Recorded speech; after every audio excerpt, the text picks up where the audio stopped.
Good afternoon, everybody. Will here again from Crowdfund HQ in Newquay. This is the fourth and final webinar in the Crowdfund NatWest RugbyForce series.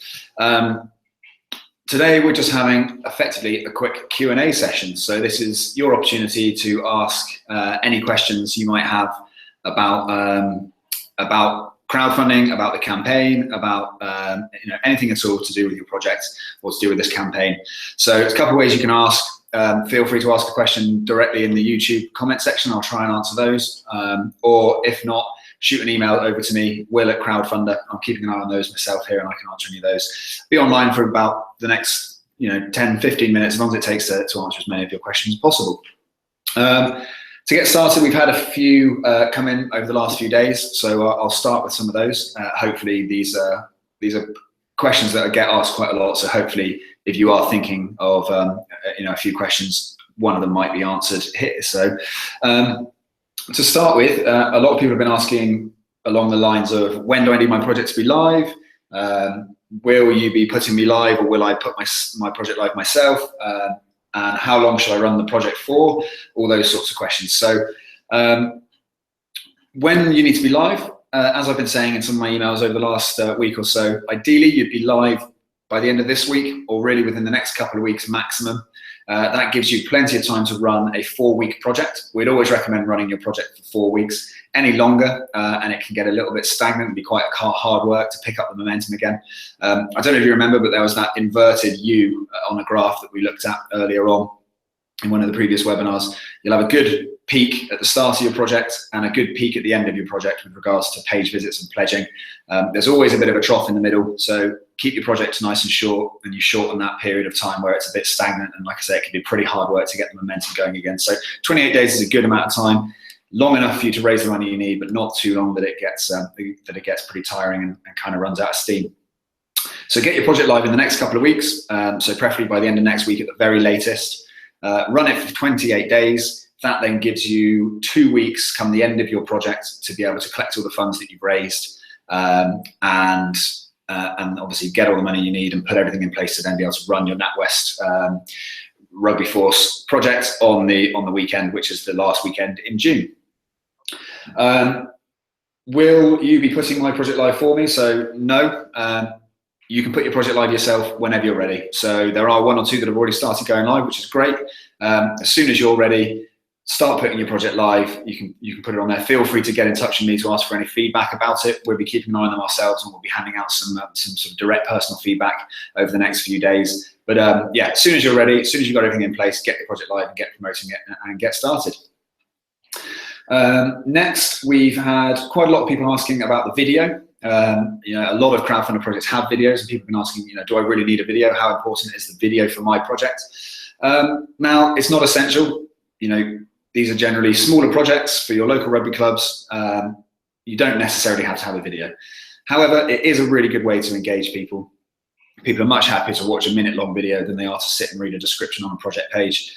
It doesn't have to be a professional job. It can just be you or a couple of people sat in front of a camera phone, just telling your story. It puts a face to the project, makes it a bit more personal. People who might know the rugby club might recognise you, and they might be able to sort of associate themselves more with what it is you're trying to do. So not essential, but if you do have the time to put together a short video, it is really useful, and we would always recommend to do a video if you have the ability to do so. So we've got another question here. This is something I've been speaking about quite a lot, particularly in the webinar about promoting your project and how to run a project. And that is, how do I get off to a good start? It is obviously crucial to get off to a really good start and get off that £0 mark, get the ball rolling really quickly and really early. Best thing to do is have people lined up. Get 10 people ready to pledge as soon as your project goes live. Friends, family, yourself, anybody. As soon as that project's live, let them know. Hopefully you've already told them, you've got them prepped. Let them know as soon as it's live, they can come in, make their pledge, and get the ball rolling. That does a couple of things. Firstly, it gets your project off zero. Your project looks a lot more interesting now to anybody else who might see it. Secondly, they've now pledged and they can now share the project. So they can tell their friends that they've pledged and that they should as well. So instead of just someone just shouting about it and telling people about the project, they can actually say that they're involved, they're supporting it, and that their friends and colleagues should too. That first point I made is really important. When you start to push the project out to a bit of a wider audience, so you start putting it on social media, you start pushing it out there to people who don't know maybe exactly who you are, but are aware of the club and might want to get involved. If they see a project that's on 0% or 10%, they're not going to be that interested. So get those early pledges on, get those first 10 people lined up for minute one of your project, then get the ball rolling, get them to share, get them to tell their friends and family, and really hit that close network. Once you've hit that sort of 20%, 30% mark and you've got a bit of steam going, that's when you can push it out a little bit wider. And that's when the page will start to look a lot more interesting to people who aren't necessarily as close to the project as those other people in your network are. Another really good question that gets asked a lot, which has come in today from a couple of viewers: what are project updates? So I spoke about it very briefly. Project updates are a really good tool to use during your project to basically keep everyone that's pledged on your project already engaged and to ask them to help you further. So a project update is something you can do from your project page. You write the update and you submit it. That firstly will post the update in the update section on your page, so anyone who then hits your page will be able to see that. So it's a great way to keep people up to date, any new content, little videos or anything like that, to sort of keep that content fresh. It's really useful. Secondly, what it will also do is send an email out to anyone who's pledged on your project. So it's a great way of thanking those people, re-engaging them with the project. So maybe they pledged 2 weeks ago and they haven't done anything else since. Remind them about yourselves, remind them that they've pledged, remind them that they've supported your project, and ask them to help you out, ask them to help you reach the next milestone. It's really good to do project updates on milestones, so 30%, 50%, £1,000, whatever it is, to sort of mark those milestones, celebrate them, and then ask people to help you reach the next milestone. So project updates are a really good thing to do. We'd recommend doing a few throughout the course of your project. And then when you get towards the end, actually in the last few days, you can almost do one every single day, a bit of a countdown, and really just try and get the most out of it and really just shout about it, make sure everyone's aware of where you're at and what you need to be able to get over the line and really see it through. So project updates, really useful, really good thing to be doing whilst your project is live. There's a few of you have been asking about what RFU and NatWest RugbyForce involvement in the campaign is, and there's a couple of things. So firstly, obviously, they will be pledging on any project that effectively reaches 30% of their target. They will receive a £750 grant from NatWest RugbyForce to go towards their weekend and to go towards their project. Now, there's a couple of bits of criteria around that. Firstly, you do need to hit 30%. So you'll get a pledge on your project at 30%. And that pledge will count towards your overall target. It'll be like any other pledge. It'll just be a big one from NatWest. Secondly, though, you then do need to go on and raise your full target to actually then receive that money. So your project needs to be all or nothing. So you need to be on that all or nothing funding method. So you get the pledge from NatWest, you then go on and raise the remaining amount that you need to, and you'll receive all the money. So that's where it comes back to being really careful when you're setting your target. You want to make sure it's nice and achievable, nice, at the lowest possible it can be to be able to go on and do something. So you know you can hit that and go on from there and overfund. And like I say, you get £750 from NatWest RugbyForce when you hit 30%, and you'll receive that money if you then go on and raise the full 100% of your target.